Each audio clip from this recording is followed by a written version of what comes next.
the Bare Marriage Podcast. I'm Sheila Ray Gregg. We're from To Love, Honor, and Vacuum.com, and every Thursday we like to take a look at marriage and see if there are any teachings or any things that we can strip away to get back to what Jesus intended. And I am joined today by my daughter Rebecca Lindenbach. Hi. Wait. And my son-in-law Connor. Hi. There you go. And this is my birthday week. Yes, it is. And so we decided for my birthday, or I decided, that I get to do what I want on the podcast this week without having to think about what is smart and what is logical and what I should do. And I just get to talk about what I want to because this is my birthday. On the weekend, something big dropped. Yes. It's hard to explain, and I don't want to explain it all in the podcast. No, but what we will say is there's a really, really good article on the Wartburg Watch, and also Sarah McDougall put out a really good article with an actual transcript. So basically, Mark Gungor, we were involved in a kerfuffle with him about a month and a half ago now, and he had made a comment about sexless marriages being a ground for separation. I made a comment on his post on Facebook just saying that sexlessness is actually a symptom of a deeper problem usually, and it's good to figure out what that problem was. Mm-hmm. And then he started attacking and deleting all my followers, banning them, and came on Twitter and attacked me. And it was just a very strange interaction. Yeah, it was just bizarre. There's really no other word to describe it other than just bizarre. It was. And but in the middle of all that, there was a woman named Lexi who had never seen Mark Gungor called out publicly before, and she had gone to his church, and she had been sexually assaulted, and she and a friend had gone to Mark to talk about it. And they were only 17 at the time. Because, just to clarify, because Lexi was not the only one who was sexually assaulted. By the same person. And so they both came forward to Mark. Yeah, and the first thing out of his mouth in that conversation was, "What were you girls thinking?" Yeah. And so she had left the church after a very negative interaction with Mark. She has left the faith, but she saw me talk about Mark on Twitter, and so she decided to phone him. Mm-hmm. And so she phoned him, and she recorded that conversation, and the audio of that conversation dropped. To clarify, because this was in a state that has one-way recording laws. Yes. Now, we are not going to talk about that audio. That's not the purpose of this. I want to talk about two quick things that are important for context, and then I want to talk about how we can speak about marriage in a healthy way when we're giving presentations. Yeah. And some of the problems that I have. So here, I just want you to listen to the first few seconds of the audio recording. Ready? Yes. If he was truly a rapist, he would have been arrested. Yep, just right off the bat. If he were truly a rapist, he would have been arrested. Yes, and then later he says if it was actually a major assault, he would be in jail. Yeah, if it's, I don't even think it's a major. I think he just said sexual assault. No, he did say major assault. Yeah, and let's be real. Only about 1% of rapes that are reported are even. These kinds of crimes are so often not reported. That's the first thing. And then again, when they are, they're so rarely actually prosecuted. The reason that this is important, or the reason that this pertains to me, is that even though Lexi called to talk about her interaction with Mark, throughout the phone call, he kept turning the conversation back to me. Yeah. Because that was the week that all this was breaking on social media. And so I feature in this conversation. So this is just kind of weird. This audio drops and it's mostly about me, even though it was about Lexi. Mm-hmm. So I just want you to listen to this little clip too. Do you know who Shaunti Feldhahn is? No. Do you know who Emerson Eggerichs is? No. Do you know who... Are you trying to impress me or give me context? No. I'm giving... These are the guys who are some of the major marriage speakers in the world. Kevin Lehman, have you ever heard of him? No. So I'm talking to these guys yesterday. We all, I was talking to some of the major speakers yesterday. They all saw this thing. They are talking about coming out with a public letter to condemn this woman. I just love, because you can hear Lexi thinking, how on earth is this relevant to what I'm talking about? Yeah. This whole bringing you into it the whole time just shows how much his world revolves around him, because he had a woman call him who had been abused as a teenager in his church. And I don't think he ever stayed more than 2 minutes talking about her. No, because you said it ended up being more about you than it did about Lexi. And what I noticed is even more than it was about you, it was about Mark. Yeah. I recorded something yesterday that I'll play later in the podcast just about how I felt hearing that these people had gotten together, especially given how much Mark's message is quite misogynist. At the time where this was all happening, he had memes on both Facebook and Instagram laughing about how women were untrainable, how we nag all the time, all that. And that was all front and center. And they still chose to do that. So I found that difficult. Here, however, is what I really want to talk about today and why I'm bringing this up. So here's just one more clip. I have the #1 program in the U.S. military. They've been using my stuff for over 10 years. These are people who keep having me back. Because whenever you speak for the military, they survey everybody who was there. And I get the highest marks of any professional speaker in the world. And so this That's is what why I want we're to talk talking about. about it. Because a lot of people have said, look, you need to let this go. So people are talking about you. So people are attacking you because of the Great Sex Rescue. Let it go. I actually want to talk about this because of the U.S. military. I did a search, Mark Gungor, chaplain, base. And there were a lot of marriage retreats that came up in different bases around. And I've talked to some U.S. chaplains who have used this material. And so I would like to spend some time today. This is why Connor is here. Connor's going to react because Rebecca and I have seen some of these. I don't think you have. Okay. Oh, excellent. I'm looking forward to it. So I collected some clips, which we are going to use because of fair use. Connor, would you like to explain the fair use doctrine? Because I know you did this for Emerson Eggerichs. All right. So not a lawyer here. Anything I say should not be taken as expert legal advice. But essentially, fair use is all about when it is or is not appropriate to use a copyrighted work of media in your own works. And it is protected under fair use laws in general when it can be considered transformative in nature, when it doesn't diminish the original. So commentary. That includes commentary and critique. And so that's what we get into, is we get into when it is for purposes of commentary, satire, critique, any of these transformative things. Yeah, like in essence, it's being used to cite our sources. Yes.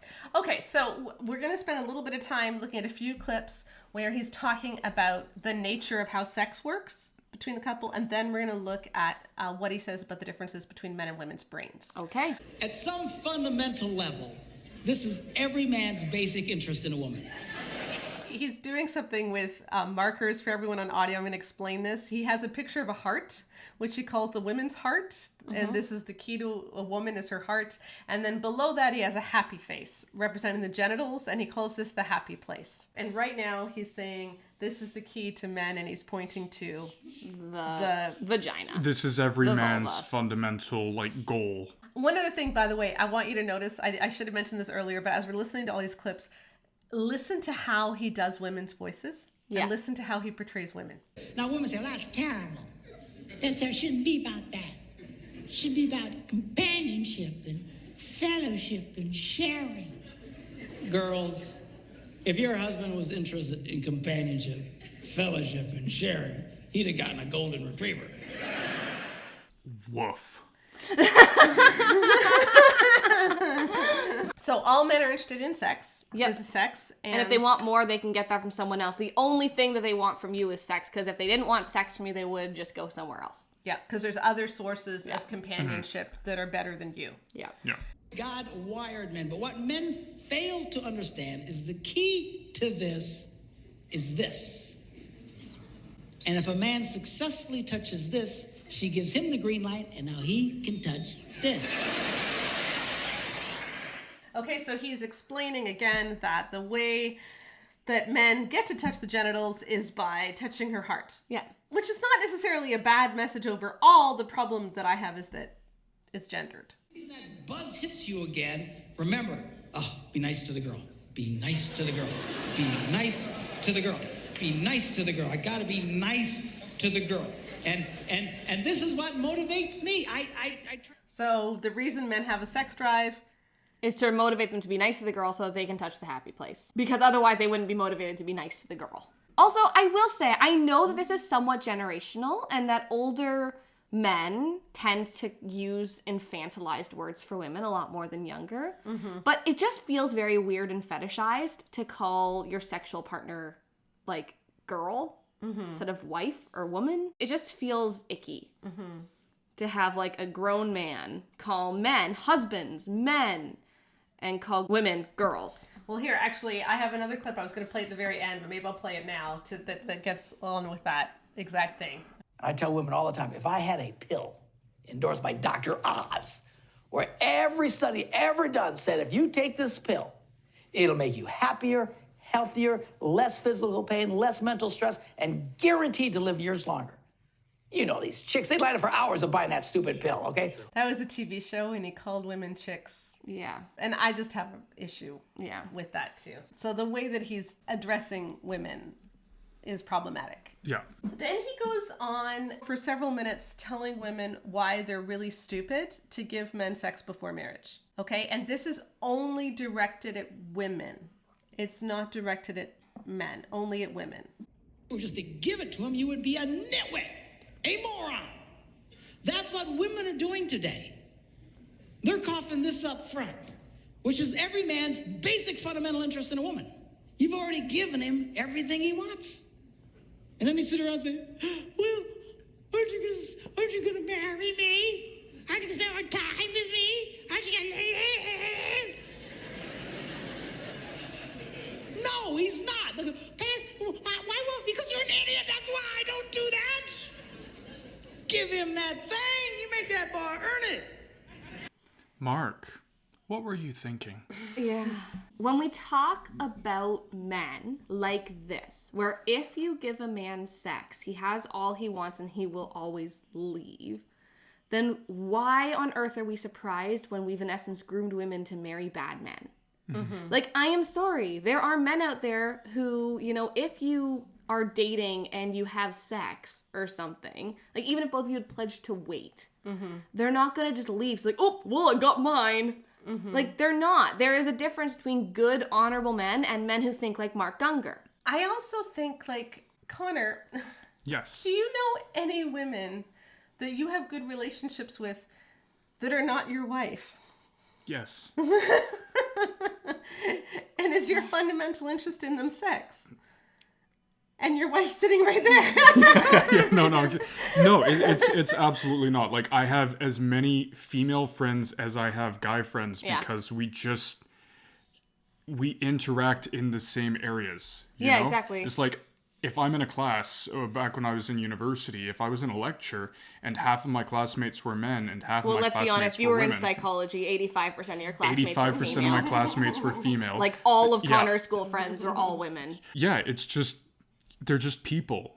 Yeah. They're not sexual objects. They're just people. And so why is it so hard for me to just be friends with them and treat them totally different from my wife? And I think the thing that's difficult here is people will say like, oh, well, it's just comedy. There is a level where this is comedy, right? And if people come at us and say, you know, well, it's just comedy, just get over it, it's just a joke, that is a very valid critique if he were only a comedian. If he were just a comedian who had his comedy shtick and it was one of the best selling in the country and it was just a comedy special, I wouldn't have any problem with that. There are sexist and misogynistic comedians out there. There's also like feminist comedians who make fun of men and women as well. Like that's just kind of what comedy is. You're supposed to rely on stereotypes to a certain extent, and it's just like you're allowed to laugh at the masses. And but the problem is that he's not actually representing himself as merely a comedian.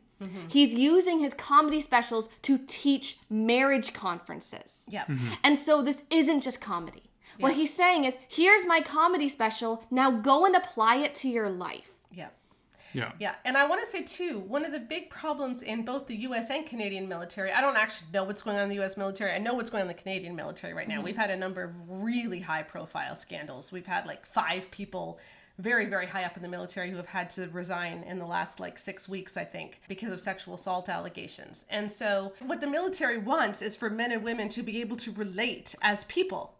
Not sexualize everything, and certainly not in terms of power and balance of sexual assault. Not be misogynistic, because then they're going to have even more sexual assault. We know that. So to say that this is the only reason men like the fundamental thing a man wants is Yep. that's Well, problematic. and this is also what happens with women like Lexi, who when their children, remember, she was 17 years old, when children go to their pastors and say, you know, this man, because I think he was over 18. Yeah, he was. When a child goes to their pastor who believes this kind of thing, like, well, men only want one thing, and they teach this kind of thing, they assume everyone else already knows and believes this as well, and that this is true for everyone. And so when a girl comes and says, I was abused, I was assaulted, I was raped, and, you know, she says something like, I was kissing him or something, he says, well, what were you thinking?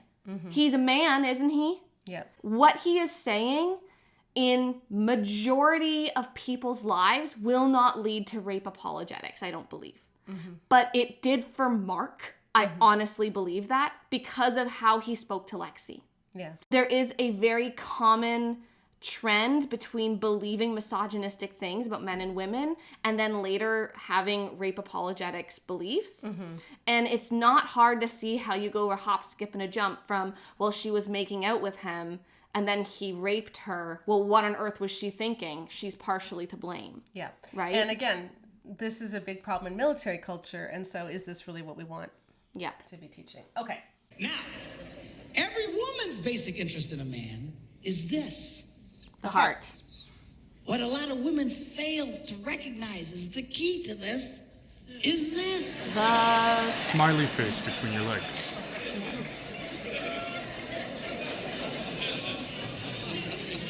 And if you touch that, he gives you the green light and you can touch this. So you can only actually be emotionally vulnerable and intimate with a man after you've allowed him to penetrate you. But you're not allowed to do that until after you're married. A lot of women treat this like it shouldn't, like a side issue. It is not a side issue in marriage. It is the central issue. Sex. It truly is. And I'm going to really explain this in greater detail tomorrow. You get this right, things will flow a lot better in your life. You try and discard, oh, it shouldn't be about that. He shouldn't be interested in sex. He's just a pig. You are fighting now against your own interests doing it that way. You've got to be smart about this, girls. The key to this boy's heart, you know, they used to say when I was growing up that the key to a man's heart was his stomach, but they were about 6 inches too high.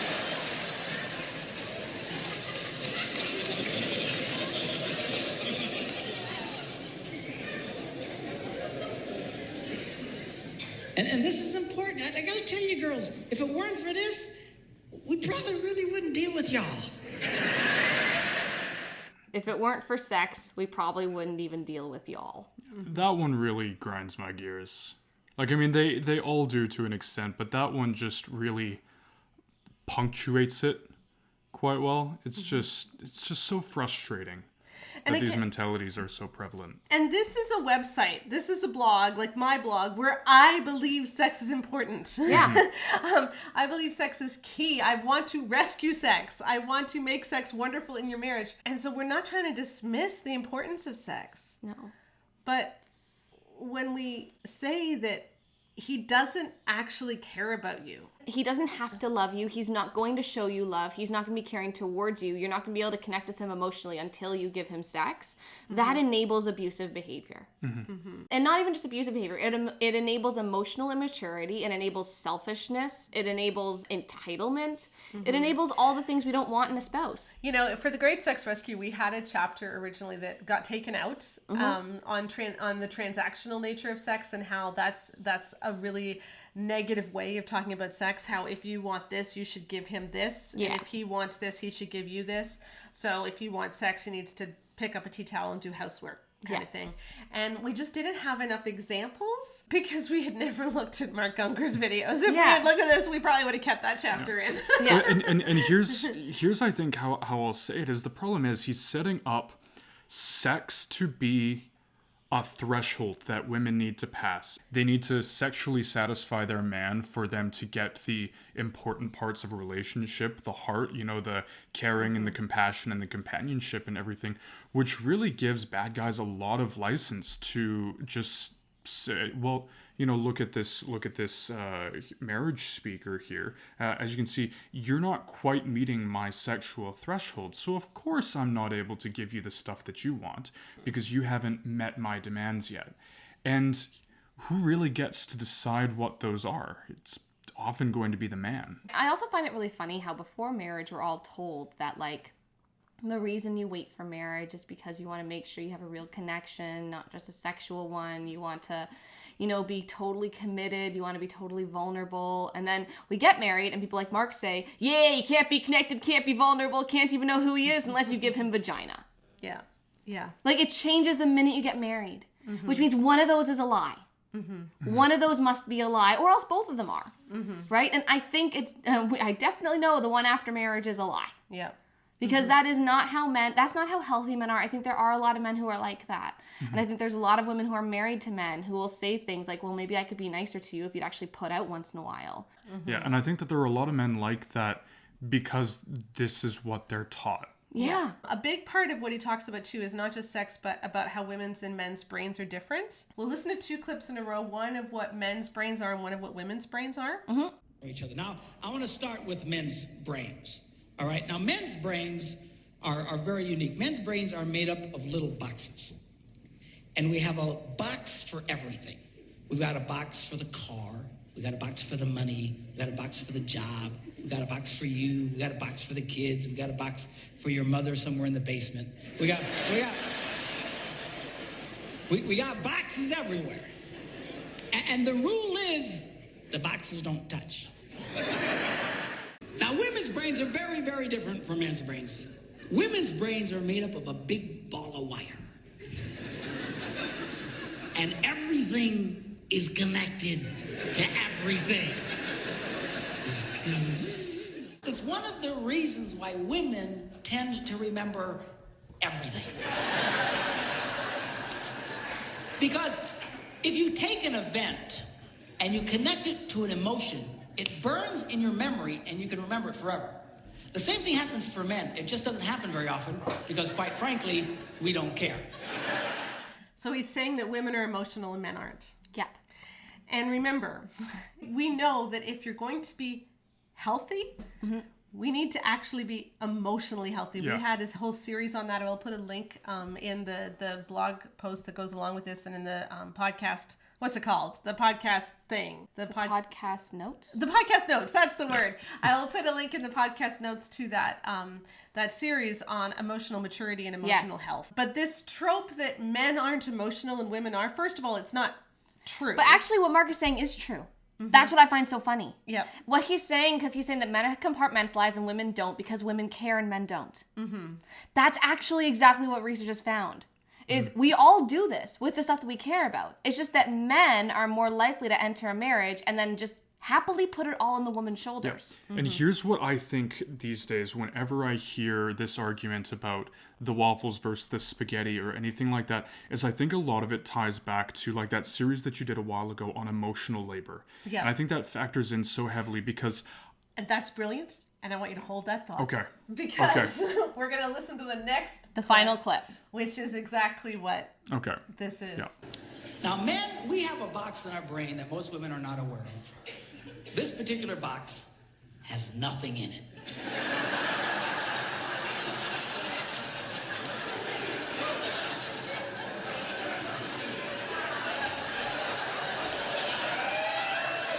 It's true. It's true.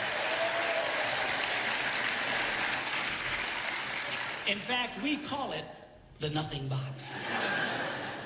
And of all the boxes a man has in his brain, the nothing box is our favorite box. So, I think an alternate title for the nothing box should be the privilege box. That box, I think, is a luxury rather than a feature. I used to relate quite well to the whole box theory and the nothing box. Like, I could just have nothing running through my mind, and I could very easily compartmentalize the things that were important in my life that I was going through. What I realized, just through the course of being married and, getting into the occasional little argument or needing to communicate and get better at things like housework and, making sure that I'm respecting Rebecca's time and the effort that she's putting in with things around the house and everything like that. Sorry, and I shouldn't say just around the house. That's reductive. Just with general things in life. What I had to realize is that this was actually an area I could really improve. And for anyone who's had to have more involvement with raising their kids than just, taking them for half an hour while they watch TV, but actually okay, I need to take my kid on a walk, which means I need to make sure he's got sunscreen, I need to make sure he's got all the right clothes, I need to think about what the weather is going to be, but also, and at the same time, I'm thinking, when we get back, we're going to be having lunch. What's he going to have for lunch? What are the issues he has been having with feeding and with pickiness? What's some research that I've been looking up lately for strategies to help us overcome pickiness and make sure he can develop a healthy diet? Like, when you actually get into it, a lot of the stuff that's just typically been put on the woman's shoulders, on the wife's shoulders, I think in a lot of traditional marriages, you can't compartmentalize. There is so much going on, and you need to be trying to tackle all of it at the same time. So yeah, that nothing box, that's a luxury, not a feature. And when you get involved, you realize there's a lot of spaghetti going on in life. And you can't just rely on your partner to sort it and fold it all nicely and neatly into boxes for you to process. Becca, when we were first talking about this ages ago, you said something really smart, and I'm going to quote you because you might forget you said this. Oh, yeah. You said, it's easy to think about nothing when you don't feel responsible for thinking about everything. Yeah. That's exactly what you were just saying, Connor, too. It's easy to think about nothing when you don't feel responsible for thinking about everything. And also the reason I know that is, frankly, because also, like, when Connor, like, when you have the kid out of the house for a while, when it's my day off, I actually can relax and, like, totally turn my brain off. Yeah. Right? And that's the difference, is when you don't feel like there's anything on your shoulders, yeah, it's really easy to slip into just nothingness. And that's not unique to you, because I don't think that's something you were really able to do as much earlier on in our relationship when I wasn't stepping up. Nope, never. That's just the thing, is it's not a gendered thing. It's about whether or not you choose to care, or whether or not you're willing to let the caring be someone else's job. And that's not fair. It's not fair to make someone else care about the stuff that you should be caring about. Yeah. You know, it's not fair to make someone else care about if you have clean socks for Monday. It's not fair to make someone else care about if you have clean dishes for dinner. Now, to be fair, I cared about whether your dad had clean socks on Monday. Yes. Because we were in a situation where he was doing most of the work outside the home. Yeah. I was doing most of the work inside the home. And so that was fine. Now, he never had a nothing box, because when he was home, he was worried about patients, and he was Yes. like, lots of people have. But again, like, he was caring about something, But right? yes, Like, he did. Yeah. It's not the specifics. The specifics you guys can figure out as a couple, you know, but it's not fair to never have to care about anything except for what's directly in front of you right now, because then what you are doing is you are making someone else treat you like an adult. Even though you're not acting like one. And this is part of the big critique that I have with a lot of marriage teaching. It isn't just Mark. He's obviously an example of it. But there's a lot of marriage teaching which relies on explaining how things tend to be, and then telling people, so therefore you need to adjust to how things tend to be. Yeah. As opposed to saying, okay, the way we're doing things in general is not healthy. Yeah. That's just the critique I was about to make. Like, there's a lot of gendered marriage teaching that is really compelling because it is a current fact of how things are. But the answer is not to say this is a universal fact of how things are. Well, I mean, there's a big study that found that the average man does less housework after he gets married, and the average woman does more after she gets married than she did before. Yeah. Whereas the average man did more housework before he got married than he did after, which means they're capable. They just stop. And there's a difference between something being true and something being the answer. Yeah. Yes, exactly. But even if it were true, let's say that even if this gender stereotype was true, and by the way, we know that it's not. I think you were the one, you pointed this out to me last year when we were doing the emotional labor, mental load series. I was saying, but women are better at multitasking, and you said, no, they're not. And I didn't believe you, but you showed me all the studies that show that, no, it's just that women have more practice and get better at it. And they expect it of themselves. Yes, whereas men... Which is frankly the same reason why the average man has more automotive and handyman kind of capabilities than the average woman, because they expect it of themselves, right? Women expect to be able to look at a room and see what needs to be cleaned. Men expect, and again, this is all very gendered, so this is not going to be every single one, but the majority of men expect to be able to know maybe, I don't know, what a drill versus a sander is. Whereas the average woman might not necessarily, unless they're really into DIY, expect that of herself. So there is that.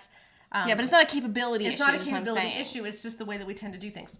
Let's say, however, that it truly was a capability thing. Yeah. Let's say that women on the whole were more like this.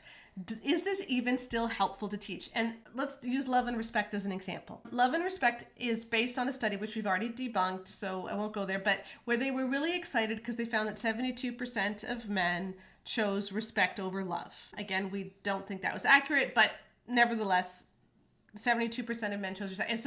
And then without giving any numbers, they said, and women choose love. Yes, mostly because of...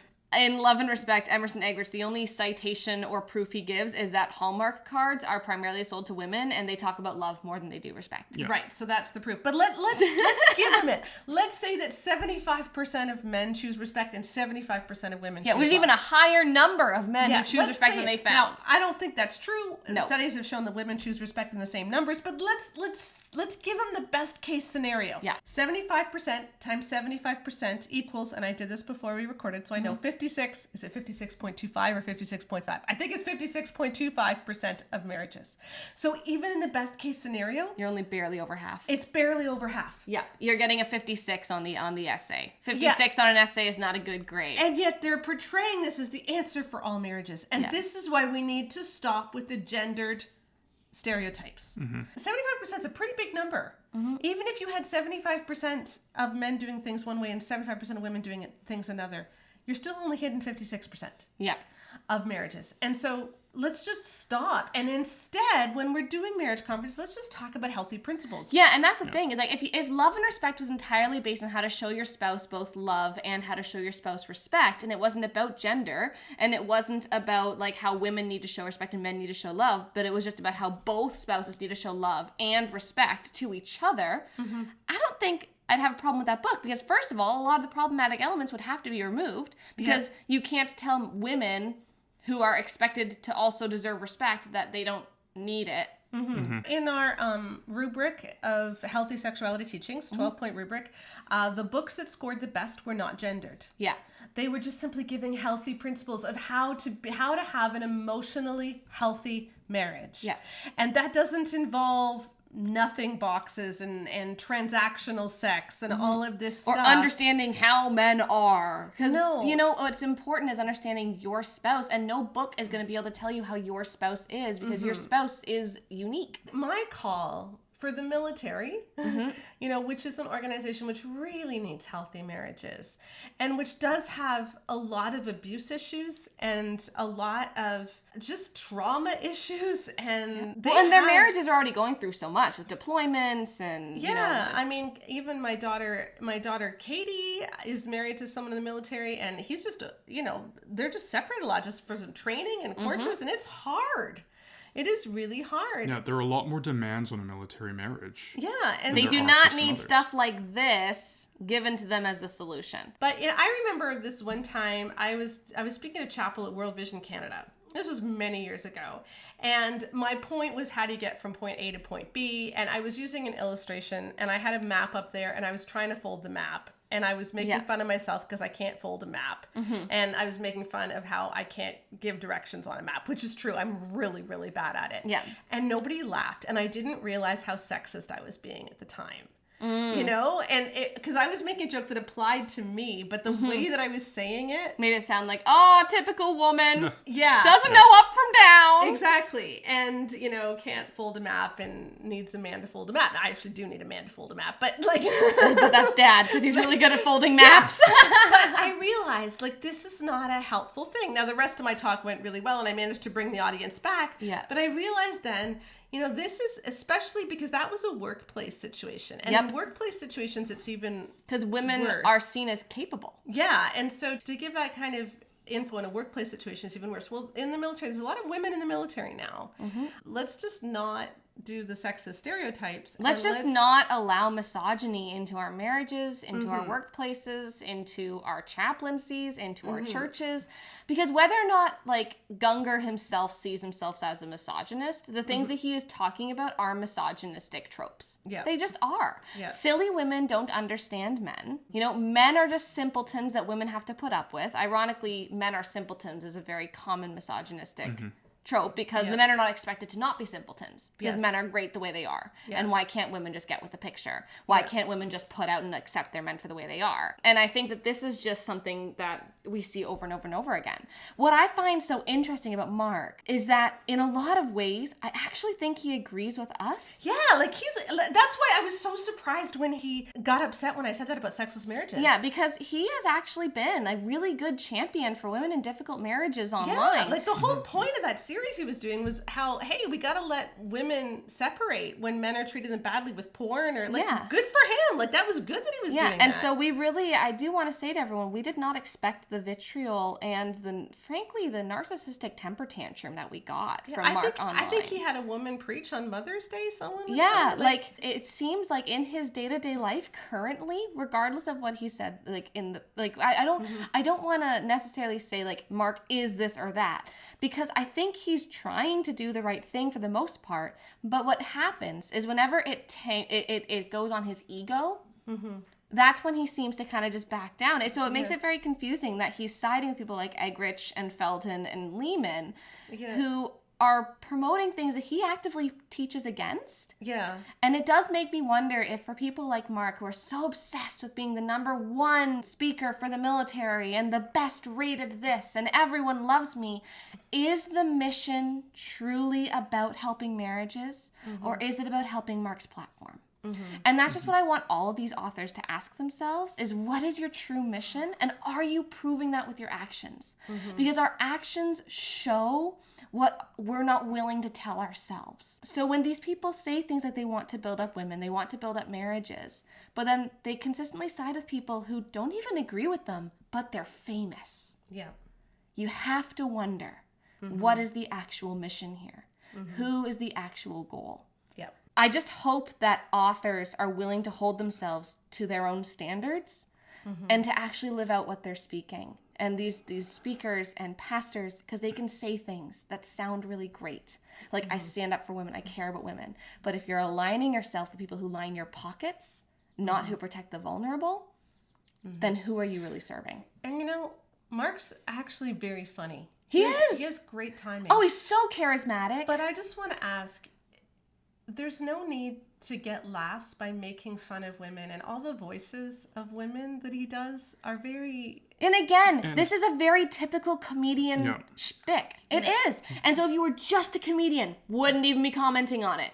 Yeah. You But know? also, I do also Wouldn't want to really make the like point it. that with all, with all the charisma and the other things we can say about how in these areas he is on the right track.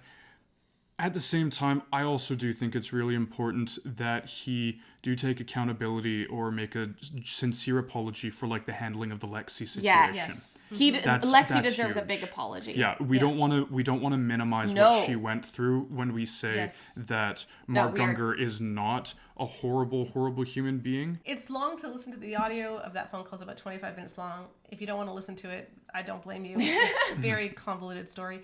But if you have 2 minutes...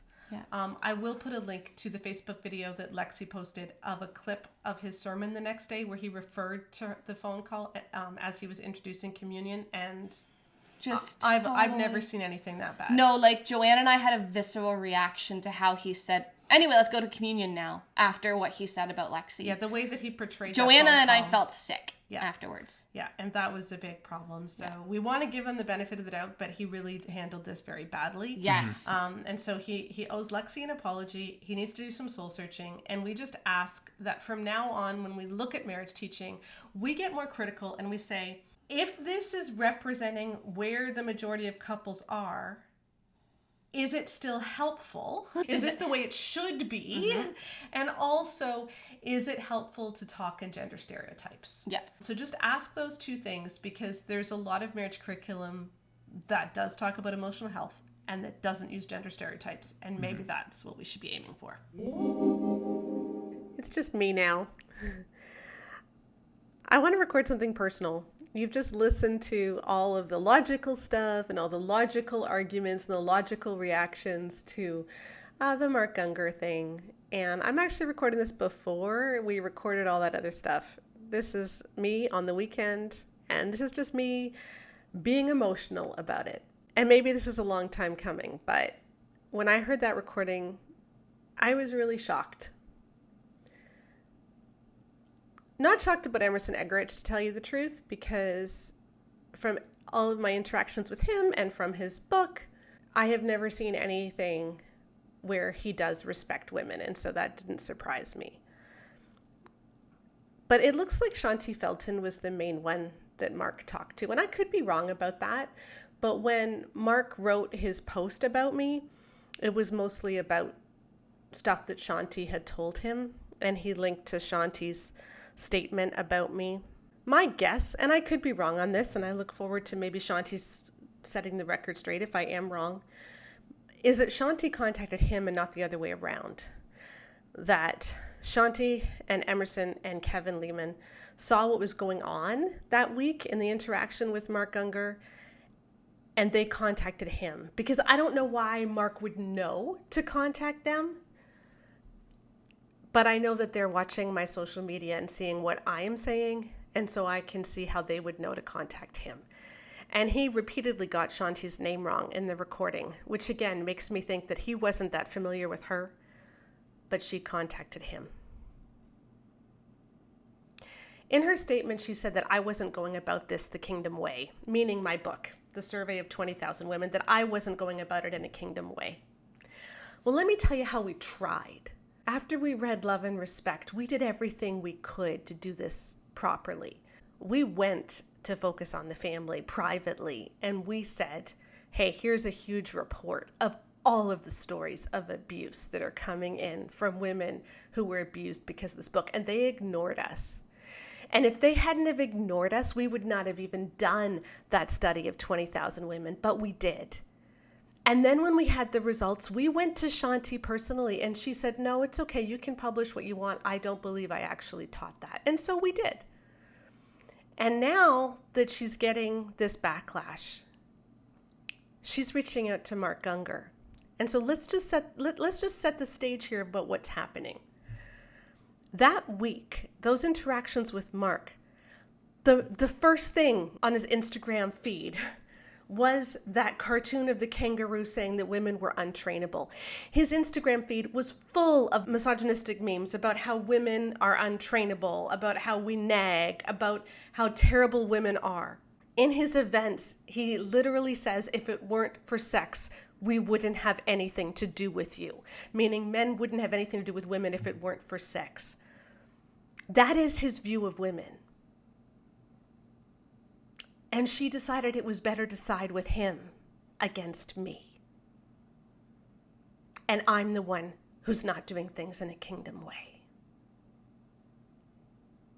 She saw him call me disgusting. She saw him say, sadly, she's real. That I'm arrogant, that I'm poison, that I'm psychotic. He called me the patron saint of unfulfilled women, and then in the comments, when someone said, I'm so unfulfilled that no one will touch me with a 10-foot pole, he laughed at that. And they all still decided that it was better to side with him than to deal with the fact that 20,000 women filled out a survey that showed that their books harmed. And it's not that we asked, do you think these books harmed? It's that we measured their marital satisfaction, their sexual satisfaction, and then do they believe any of these things? And we found the most harmful beliefs, so we correlated everything, and then we found these are the most harmful beliefs, and then we went looking into the books, and we found which books taught them.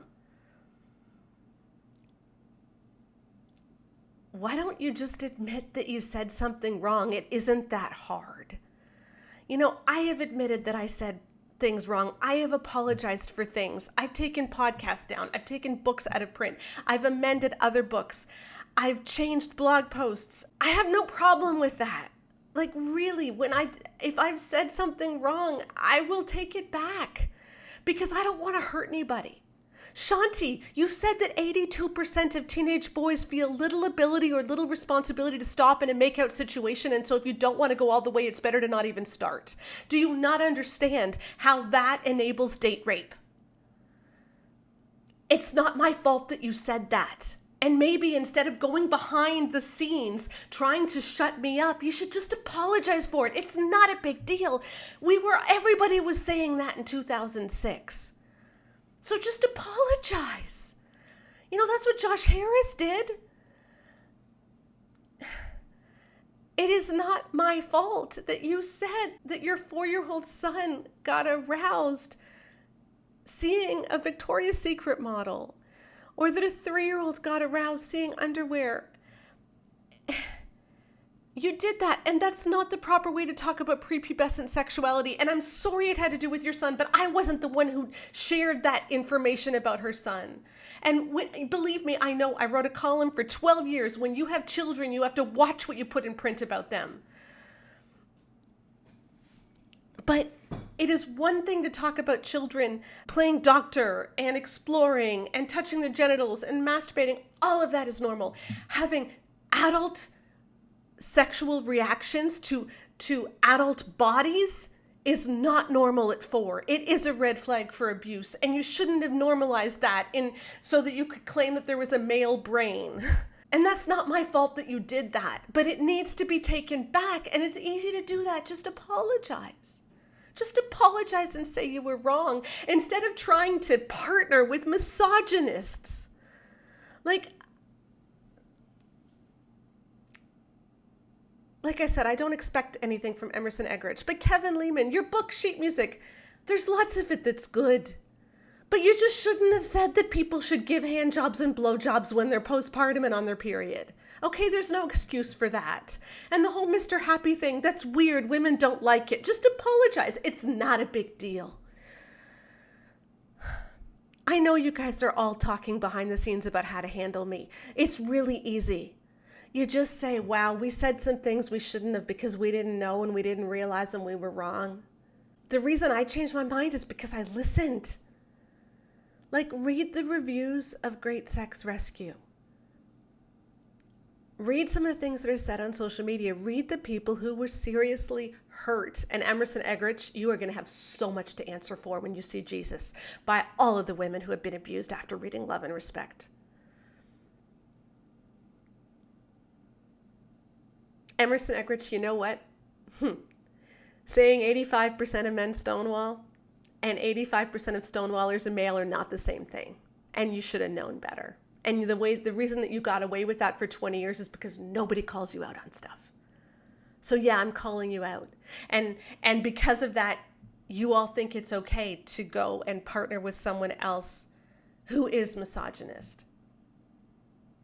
And I'm just really sad. And I want you to know something. All of you. If I don't get invited to conferences, I'm okay with that. Because one day I'm going to stand before Jesus and I'm going to be responsible for how I handled all of the women who came to me with their stories of how they were hurt because of how the evangelical church talks about sex. And I have tried my best to right this wrong. And I'm being really emotional right now. I guess it's because it's my birthday weekend and I kind of feel like maybe I get to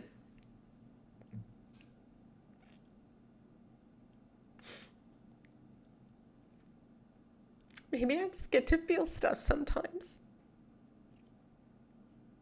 But there's so many people that are hurt. And you think it's better to conspire behind the scenes than to deal with that fact. And the thing that has bothered me the most this year, how can the evangelical church be doing this? Where is Jesus?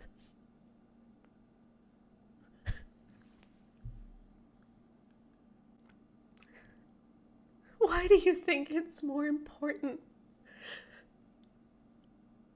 for men to be entitled to sex than for women to not be abused? And how has the evangelical church let this go on? And yeah, I'm going to be blacklisted by everybody. And I don't care. Because the kingdom way is that I listen to Jesus. Just please listen to the women. And I'm okay if you all see me as a threat and as someone who needs to be silenced. Because I don't answer to you. I answer to Jesus. And I feel responsible for the sheep. And when I get things wrong, I'm going to apologize. And then I'm going to make it right. And I think that's a better stand to take than just to say, oh no, it's not the kingdom way to call people out. And then to go side with people who joke about women being untrainable and who call women disgusting and poison and arrogant. All right. Well, that was emotional. Yeah. I've got my husband Keith on now. I just want to say to you that I'm really impressed by how you've been handling all this, because it's hard to keep your head when people are insulting you. As you all saw in the, as you've been following this whole saga, Mark Gungor felt insulted when his beliefs were questioned, and he called that being insulted, and he called those people being toxic and that sort of stuff, when they were talking about the issues and the ideas. However, he specifically attacked you and your personality, and he called you like crazy, and he called you psychotic, and he said, sadly you exist, and he was name calling and insulting you specifically, and you continued to respond with grace and patience and humility. As a, you know, the contrast in the responses was unbelievable. So I just think you should be really incredibly proud of yourself. I think you did a really good job, and you were very measured with that. Thank you. And I know that some people wish that I could stop talking about this, but... You wish you could stop talking about this. Yeah, but you know... If people call you names, you got to stand up and say, no, I'm not going to take that kind of garbage, because it is garbage, and they shouldn't be saying things like that to you. Yeah, like, I don't... Like, when someone calls me crazy, I think it's okay for me to say that, no, that's not all right. Yeah, and well, and the whole thing, too, but he said that suddenly she thinks I'm insulting her sex life, and he says it came out of nowhere and all that stuff, but like... He called you the patron saint of sexually unfulfilled women, right? And your response to that was to like go with it. Like, oh, that's great. And you actually made a joke about it. You put it on your Twitter feed. Yeah. The patrons, according to Mark Gungor, the patron saint of sexually unfulfilled women. Yeah. So like you weren't taking it personal. Like he said something which was insulting to you, but you didn't take it personally. You just went with it. Till that other person said, maybe she's unfulfilled because no one come to her with a 10-foot pole. That was clearly way over the line. Yeah. And she herself said, this is probably way over the line. Yeah. And he said, no, it's not. He encouraged her in that. So he's abusing you verbally, and then he's encouraging other people to do that. And you consistently stayed level-headed through the whole thing. And then other people say, why don't you just stop talking about it? Yeah. It's just not fair. It's not right. That shouldn't be happening. Yeah, I guess that's what bothers me, is in the middle of all this, everyone keeps saying, you're putting your pearl before swine, you know, you just need to leave them alone because they're never going to stop. And I know that's true, but at some point, I guess and maybe I wouldn't normally have posted this. I guess I'm just going a little weird because it's my birthday this week, but I just wanted to say, no, you know, that hurt me. Yeah. Like, and not Mark in particular, because that whole thing was really bizarre, but just the fact that he was doing that, and then all of these other authors decided to side with him anyway. Yeah. Like, well, it's like the bullying on the playground, right? There are the people who are with the bully and helping doing the bullying. And then there's the people who are just standing there and doing nothing. Yeah. And then there are the people who are saying, no, this has to stop, right? Yeah. And I just want to say to you who are listening, be one of the people that says, no, this has to stop. Don't say, oh, Sheila, just don't let it go to your heart and don't worry about it. Just let it roll off your back and those kind of things, because that's exactly what they want you to do. The whole point of misogyny is to make women be quiet. So when you call a woman crazy, it's a way of dismissing her. So if you were to say, oh, okay, well, I'll just let it go and I won't say anything because I'm going to be the bigger person, then you're exactly letting them get away with the garbage that they're trying to do, which is to make women shut up. So don't shut up. I think you need to keep talking, and I think it's great what you're doing. And I think that you know, don't be discouraged if people don't stand up for you in your corner, because a lot of people are just afraid to. And a lot of people just don't want to rock the boat. And it's more important to not rock the boat than to do what's right. And I think you should just keep doing what's right. I hope what people understand is I'm still a real person too. Yeah, and often what happens when you're in these kinds of situations where you're in essence, the smaller voice calling out the bigger one, is you're criticized so much for how you're doing it that we're held to such a higher standard than the others. Like, Shaunti Feldhahn had legitimate lies that are easily proven to be lies in her statement about us. And no one's corrected her. For all I know, her publisher hasn't called her. No, this is a lot of stuff that's been going on behind the scenes. We know these people have been talking about us behind the scenes, but we could never talk about it because it wasn't public. And now it's actually public. Not all of it, but at least some of it is. And so I am going to move on. I am going to shake the dust off my feet. And a lot of people are saying, why are you even responding to Mark? But again, it really was just the fact that he is taken very seriously in military communities. And that has a special place in my heart now that my daughter's in a military family. Yeah. And frankly, if everyone who saw that it was bad did something, even if it was just Facebook comments or emails to chaplains or emails to their pastor who was hosting one of these things, if every single person who knew that it was wrong did even a small thing, this kind of teaching would not be able to happen anymore. If the torch is taken from us, we will happily pass it up. Yes. So please take it. Because next month, we want to jump in and talk about Kegel exercises and pelvic floor health and mother stuff and pregnancy because, of course... Some people are still confused because I keep on putting notes everywhere. But yes, I am in fact incredibly pregnant. Yes, we don't know. I guess you can't see it. Sometimes in the video, those of you who are watching, there you go. And we've had the ultrasound pic on the fridge for a couple of weeks, but nobody noticed yet. But yes, so we're going to be talking about that, and I really hope no other crisis brews, and we can just put our time towards that next week, because that would be really nice. So happy birthday to me. I am feeling a lot better. I had a bit of a cry moment yesterday, as you guys all heard, but I am feeling better today. And looking forward to taking the day off tomorrow and having fun. And for those of you who are watching on YouTube, we have just a little bit of a treat. A special guest. Look, it's our special guest. Hello, do you want to say hi to everybody? Can you wave? Can you say have a good weekend? There's Alex. Have a good weekend. That's as close as it gets.